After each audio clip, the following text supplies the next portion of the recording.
Hey, Scott. Well, we've all heard a lot about these antibody drugs that are authorized to treat COVID-19 patients at risk of severe disease.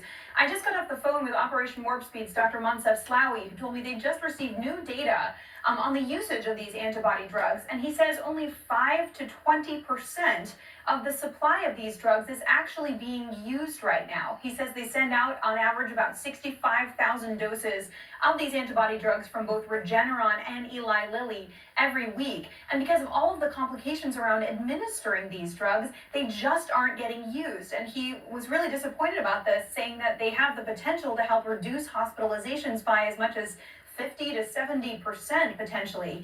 They are indicated for people who are at risk of severe disease with COVID-19. And some of the complications, Scott, are that these drugs have to be administered very quickly after you get diagnosed, within the first few days. And often people just don't feel sick at that point. So really trying to get the awareness out there for people who are in these high-risk categories that these drugs exist and could really help them. He also noted that because they're so difficult to administer, they're IV drugs and have to be given in that IV setting, that's difficult as well, because these are patients who are contagious. And so, getting those sort of situations set up and the infrastructure set up to administer these drugs is a challenge.